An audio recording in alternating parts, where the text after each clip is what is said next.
اسرائیل اور ایران کے درمیان جنگ بندی منگل کو دونوں ممالک کے درمیان 12 دنوں کی غیر معمولی جھڑپوں کے بعد نافذ ہوئی۔ امریکی صدر ٹرمپ نے اعلان کیا تھا کہ جنگ بندی دونوں فریقوں کے درمیان اس وقت شروع ہوئی جب دونوں نے جنگ کے خاتمے کا مطالبہ کیا۔ ایسوسی ایٹڈ پریس کے مطابق بعض مبصرین نے اس معاہدے کو تنازع میں شامل تمام فریقوں کے لیے بہترین فارمولہ کے طور پر دیکھا ہے۔ گزشتہ دنوں میں ہونے والے نقصانات دونوں فریقوں کے لیے مختلف درجوں تک بھاری رہے ہیں۔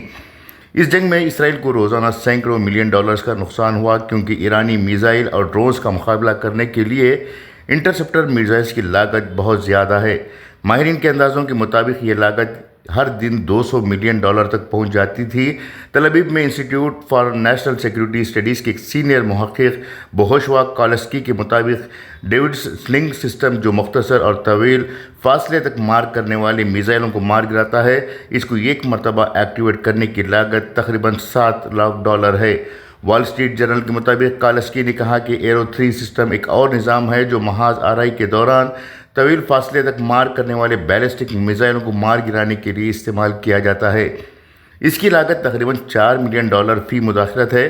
ایرو 2 سسٹم کی لاگت تقریباً $3 ملین فی مداخلت ہے۔ اسرائیل میں خاص طور پر تل ابیب، حیفا اور بیر الصبا میں تباہ شدہ عمارتوں کی مرمت پر لاگت کا تخمینہ تقریباً $400 ملین سے زیادہ لگایا گیا ہے۔ اگرچہ تصادم کے دوران تقریباً 30 اسرائیلی مارے گئے ہیں، لیکن ایران میں جانی نقصان بہت زیادہ ہوا ہے۔ کئی فوجی اور جوہری مقامات اور دیگر مقامات کو زیادہ مادی نقصان پہنچا ہے۔ لاگت بلا شبہ زیادہ ہے اور اربوں ڈالر تک پہنچ گئی ہے۔ جوہری تنصیبات کو پہنچنے والے نقصان کی صحیح حد ابھی تک معلوم نہیں ہوئی، تاہم ان جوہری مقامات کے قیام کے لیے برسوں سے جاری کوششوں پر تہران کی اربوں کی لاگت آئی تھی اور ان کی تعمیر نو بلا شبہ بہت مہنگی ہوگی۔ تاہم تہران کو سب سے زیادہ قیمت اس کے انسانی نقصانات کے ذریعے اٹھانی پڑی۔ ایران میں تقریباً 650 افراد ہلاک اور ہزاروں زخمی ہوئے ہیں۔ غور طلب بات یہ ہے کہ ساری دنیا میں اسرائیل نے جس طرح سے اپنے آپ کو سب سے طاقتور کے طور پر بتایا تھا، اس کے تحت اب یہ بات تو ثابت ہو چکی ہے کہ اسرائیل ہو یا امریکہ، کسی کی بھی طاقت سب سے زیادہ نہیں ہو سکتی اور نہ ہی کوئی محفوظ ہے۔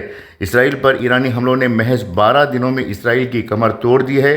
یہی وجہ ہے کہ اس نے امریکہ سے مداخلت کرتے ہوئے ایران پر حملے کروائے، ورنہ اکیلے ایران سے مقابلہ کرنا اسرائیل کے بس کی بات نہیں تھی۔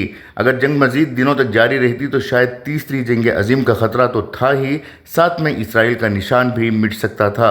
اسی بات کو لے کر ویسٹرن کنٹریز نے اسرائیل کو جنگ میں مزید جانے سے روکا اور اسرائیل کو اپنے نام و نشان کو بحال رکھنے کے لیے مشورے دیے۔ بیورو رپورٹ، انقلاب نیوز، نئی دہلی۔